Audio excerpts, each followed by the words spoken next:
سارا سال جو ہم نے کھایا پیا، جو فاسد مادے، جو چربی فیٹس جو ہمارے بن گئی، اب ایک مہینے کے روزے رکھنے سے وہ تمام کیمیکلز اور تمام فاسد مادے جو ہیں وہ ختم کر جسم کی تطہیر ہو جاتی تطہیر ہو ہے، تو یہ جس کو دوسرے لفظوں میں کہیں کہ ٹیوننگ ہو جاتی ہے.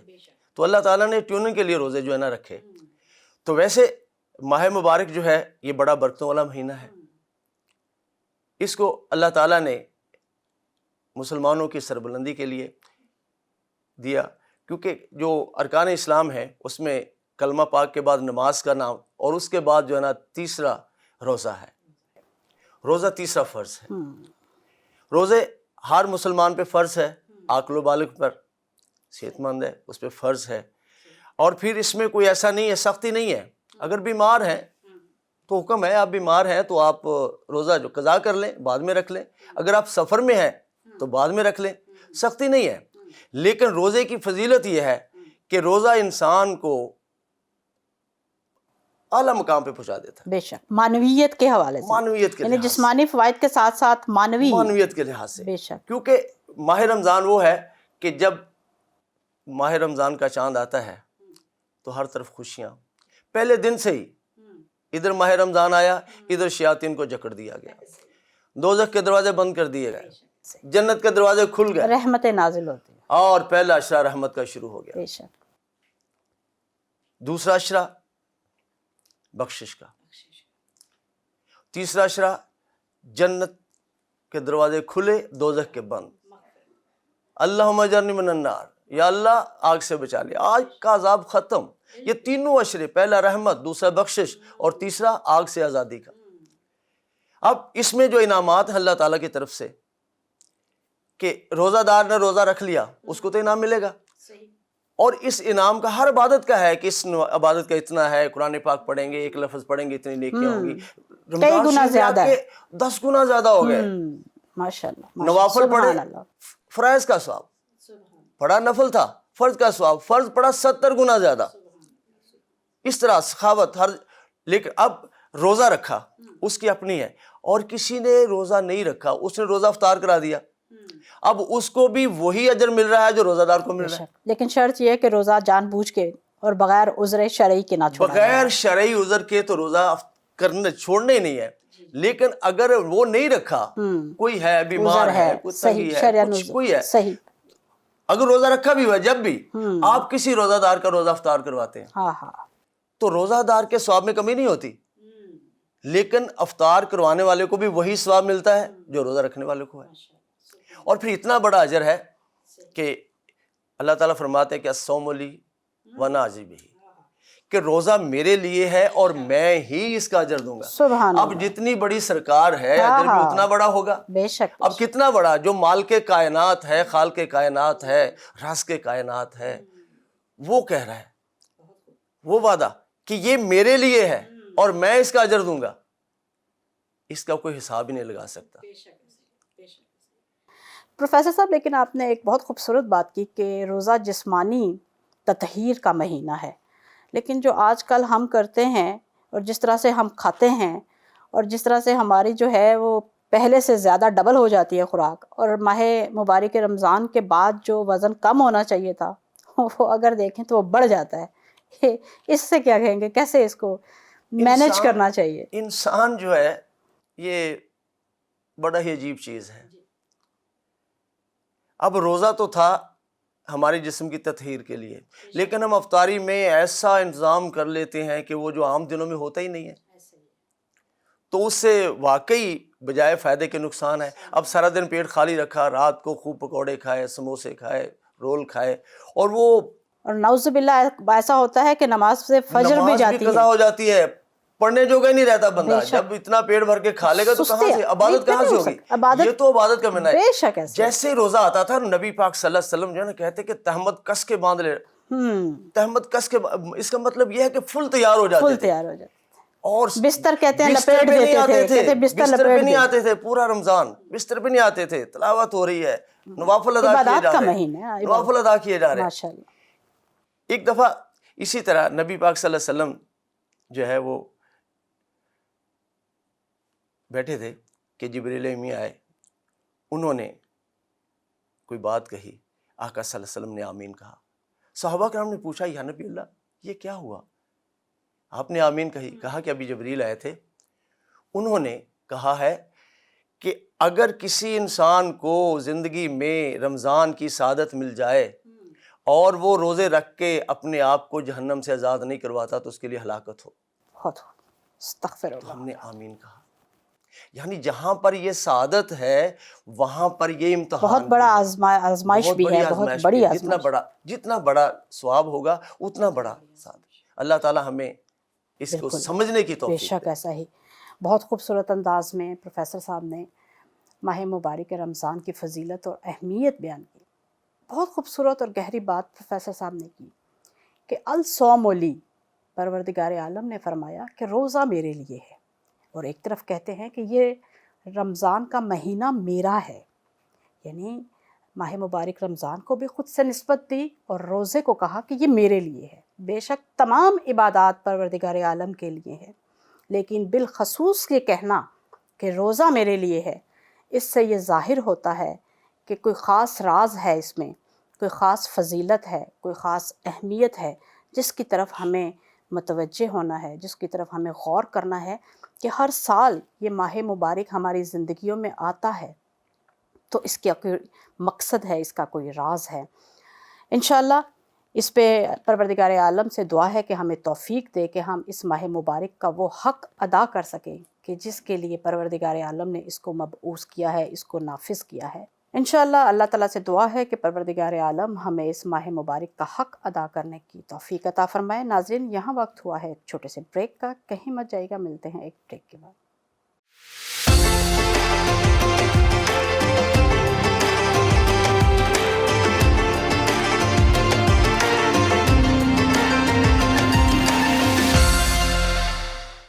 ویلکم بیک ناظرین۔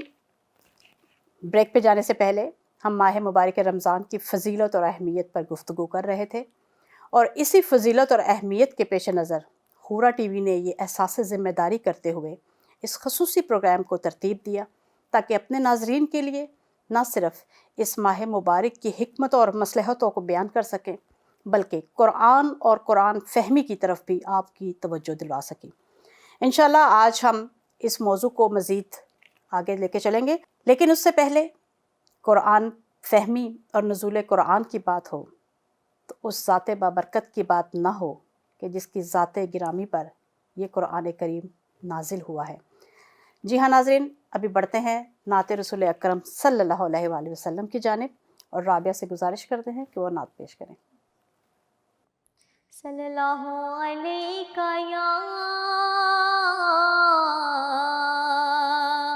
یا رسول اللہ وسلم علیکہ یا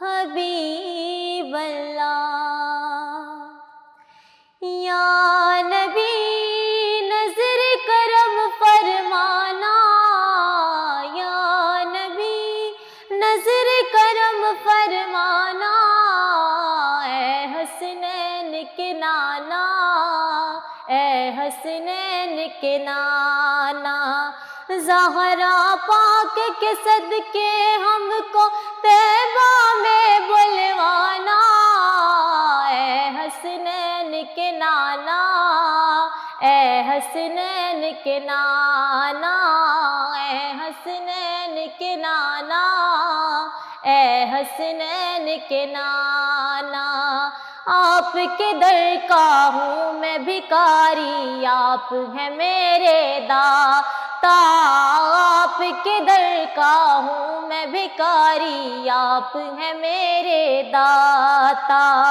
سارے رشتے ناتوں سے ہے پیارا اپنا ناتا، آپ تو ہیں، آپ تو ہیں، آتا ہے جن کو سب کی لاج نبھانا، اے حسنین کے نانا، اے حسنین کے نانا، یا نبی نظر کرم فرمانا، یا نبی نظر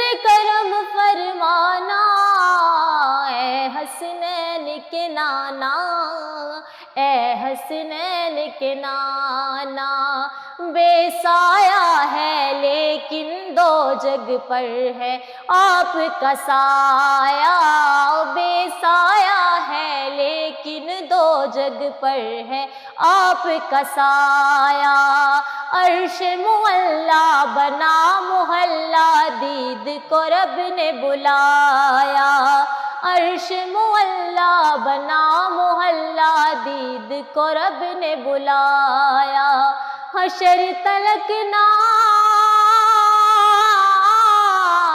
حشر تلک نہ ہوگا کسی کا ایسا آنا جانا، اے حسنین کے نانا، اے حسنین کے نانا، یا نبی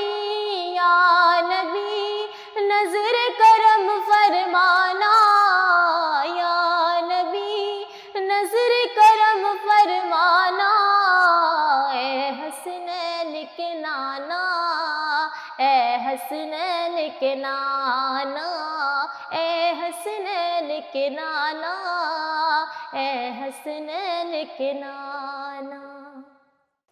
جزاک اللہ، ماشاء اللہ۔ یا نبی نظر کرم فرمانا، بے شک کائنات میں رسول اکرم صلی اللہ علیہ وآلہ وسلم کی ذات بابرکت سے یہ نظام کائنات چل رہا ہے، اور ہم سب ان کی ذات بابرکت کے محتاج ہیں، ان سے ہدایت لینے کے لیے، ان سے برکتیں لینے کے لیے۔ اپنے پروگرام کو آگے بڑھاتے ہیں۔ پروفیسر صاحب، قرآن کریم ہدایت کا جامع منشور ہے، لیکن اگر ہم اس میں فہم قرآن نہ کریں، ظاہر ہے ایک منشور جب ہماری سمجھ میں ہی نہیں آئے گا تو ہم اس پہ عمل کیسے کر سکیں گے؟ قرآن نے بھی اس کی بہت تاکید کی ہے، آپ اس میں کیا کہیں گے؟ بے شک قرآن جو ہے اللہ تعالیٰ نے اسی لیے اتارا ہے کہ اس کو پڑھا جائے، اس کو سمجھا جائے اور سمجھایا جائے۔ جیسے فرمان ہے خیرکم من تعلم القرآن وعلمہ، کہ تم میں سے بہترین مسلمان ایمان والے وہ ہیں جو خود قرآن سیکھتے ہیں اور دوسروں کو سکھاتے ہیں۔ بہت خوب۔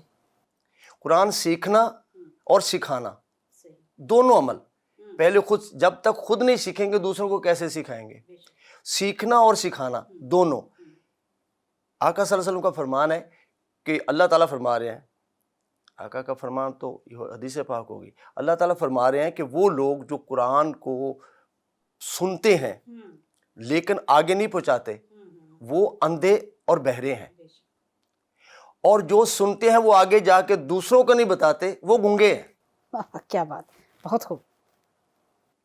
حکم ہے بلغوا ولو کان آیا، تبلیغ کریں چاہے آپ کو ایک آیت ہی آتی ہو۔ بہت خوب، بے شک۔ قرآن کو پڑھنا، اس کو سیکھنا، اس کو سمجھنا اور آگے سکھانا ہر مومن کی ذمہ داری ہے۔ ذمہ داری ہے۔ بے شک۔ ناظرین، بالکل ایسا ہی ہے۔ قرآن فہمی کے لیے اور قرآن پہ غور و فکر اور تدبر کے لیے یہ ضروری ہے کہ اس کے لیے انسان اپنے نفس کو آمادہ کرے، اور بغیر فہم کے فقط ثواب کی خاطر اور قرآن کریم کی تلاوت کرتے جانا، اور صرف اس بات پہ دھیان رکھنا کہ ہم نے کتنے دنوں میں ایک قرآن کریم کا دورہ ختم کرنا ہے یا کتنے وقت میں ہم نے ایک پارہ ختم کرنا ہے، اس پہ دھیان نہ دیں۔ آپ روزانہ کچھ وقت قرآن فہمی کو دیں، اس کو سمجھیں، اور اس سے یہ جواب لیں حضرت علی کرم اللہ وجہہ کا ایک فرمان جو میں ہر روز اپنے ہر پروگرام میں آپ کے گوش گزار کرتی ہوں کہ قرآن نطق کرتا ہے، یہ آپ سے بات کرتا ہے، اس کو مجبور کریں، اس کو اکسائیں کہ وہ آپ سے بات کریں اور آپ کو بتائے کہ آپ کی ذمہ داری کیا ہے، آپ کا فریضہ کیا ہے۔ لیکن اس کے لیے بہت سی شرائط ہیں، بہت سے مقدمات ہیں کہ ہمارے نفس میں آمادگی ہو، تطہیر ہو، اور ہمارے کان وہ جواب سننے کے لیے تیار ہو سکیں، اتنی پاکیزگی ہمارے نفس میں آ جائے، ہماری روحوں میں آ جائے کہ ہم قرآن کریم کے پیغام کو کسب کر سکیں۔ اولیاء اللہ کی زندگیوں سے جب ہم اگر ان کو پڑھیں تو ہمیں یہ ملتا ہے کہ وہ جائے نماز پر بیٹھ کر بہت ساری گتھیاں، بہت بڑی علمی مطالب کو حل کر لیا کرتے تھے، اور غیب سے ان کی مدد ہو جایا کرتی تھی۔ ایسا کیوں ہے؟ پھر ہمیں ایک حدیث شریف یاد آتی ہے کہ نماز مومن کی معراج ہے، کہ نماز ایک ایسا تحفہ ہے پروردگار عالم کی طرف سے ہمارے لیے، یعنی ہر عبادت ایک تحفہ ہے اور ہر عبادت کا ایک ظاہر ہے اور ایک باطن ہے۔ ہمارا مسئلہ یہ ہے کہ ہم جسم پر رکے ہوئے ہیں، ہر عبادت کے جسم پر رکے ہوئے ہیں، ظاہری پریکٹس۔ اب نماز کو ہم نے صرف قیام، سجود اور رکوع میں گزار دیتے ہیں، لیکن نماز کی اصل حقیقت اس کی روح ہے۔ جب ہم اس کی روح، اس کی شرائط، اس کے مقدمات کے ساتھ اس عبادت کو انجام دیں گے تو پھر ہمیں واقعاً یہ نماز معراج پہ لے جائے گی۔ پھر ہمیں غیب سے وہ تمام جواب ملیں گے جو ہماری دنیا میں بھی ضروری ہے کہ ہمیں دیے جائیں اور آخرت کے لیے بھی ضروری ہے۔ انشاءاللہ اس پہ مزید بات کریں گے، لیکن یہاں چلتے ہیں ایک سیگمنٹ کی طرف، کہیں مت جائیے گا، ملتے ہیں سیگمنٹ کے بعد۔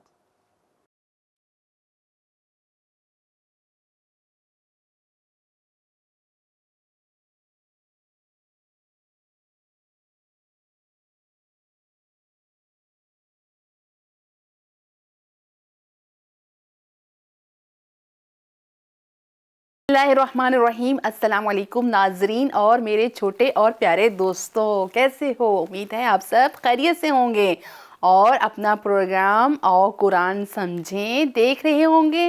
وعلیکم السلام، الحمدللہ۔ اوہو الحمدللہ، یہ کیوں کہا اور اس کا مطلب آپ کو پتہ ہے میرے چھوٹے اور پیارے بچوں؟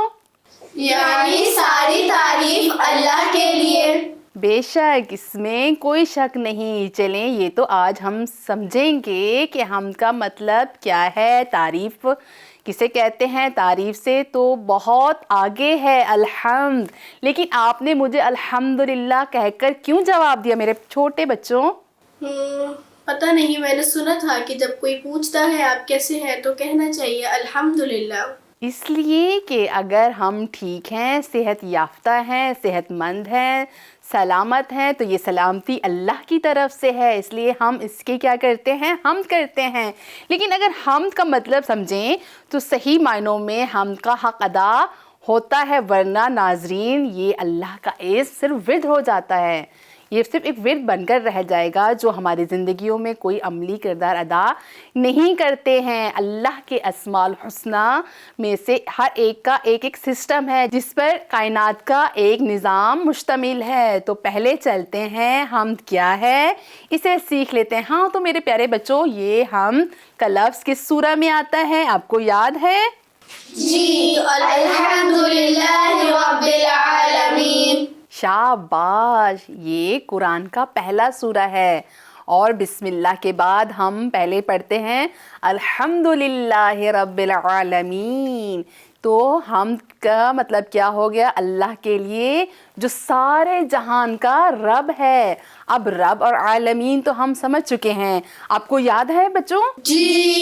جی بچوں، اس کا مطلب آپ نے یاد رکھنا ہے، میں آپ سے بعد میں پوچھوں گی۔ اب حمد کیا ہے؟ حمد الحمدللہ کا اظہار ہے، جب زبان سے نکلتا ہے، جب انسان کسی کمال پر یا کسی کامل صفت کو دیکھتا ہے، اس کا مشاہدہ کرتا ہے، اس لیے اس کے منہ سے اچانک کیا نکلتا ہے، الحمدللہ۔ تو یہ اس کا اظہار ہوگا۔ صحیح معنوں میں الحمدللہ کا اظہار کب ہوتا ہے میرے پیارے بچوں؟ جب ہم بغیر سوچے سمجھے اچانک ہمارے منہ سے نکلے الحمدللہ۔ مثال کے طور پر اگر آپ کا آج اسکول کا رزلٹ ہے اور آپ کے بابا نے کہا ہے کہ آپ اچھے نمبر سے پاس ہو گئی ہیں، تو اسی وقت آپ کے منہ سے فوراً کیا نکلے گا، کون سا ورڈ نکلے گا، الحمدللہ۔ اس لیے حمد کی پہلی شرط یہ ہے کہ بے ساختہ نکلے، فوراً اظہار ہو۔ اب یہ اظہار کیسے ہو سکتا ہے، کیوں اور کب کہتے ہیں الحمدللہ؟ ہم کب کہتے ہیں الحمدللہ؟ جب کوئی اچھی چیز دیکھتے ہیں۔ رائٹ، بالکل ایسے ہی ہے۔ جب ہم اللہ کی صفت کو دیکھتے ہیں، اس کے کسی کام کو دیکھتے ہیں کہ وہ کتنا پرفیکٹ ہے، تو ہم کہتے ہیں الحمدللہ۔ اس لیے ہم تک پہنچنے کے کچھ سٹیپس ہیں۔ پہلا سٹیپ یہ ہے، ہمیں آگاہ ہونا چاہیے کہ وہ کمال کیا ہے، ایک پرفیکٹ چیز کیا ہوتی ہے۔ مثلاً اب یہ کہ پرفیکٹ، ہیلتھی، یا آپ کسی ایسی سچویشن سے پاس ہوں کہ آپ کو خوشی ہو، آپ کو جاب مل گئی ہو، یعنی اسے رزق مل گیا ہو، یہ سب اچھی سچویشن ہے، اچھے عمل ہیں جس پہ ہم کیا کہتے ہیں، الحمدللہ۔ لیکن انکمپلیٹ چیزوں پہ، برے کاموں پر الحمدللہ نہیں کہنا چاہیے۔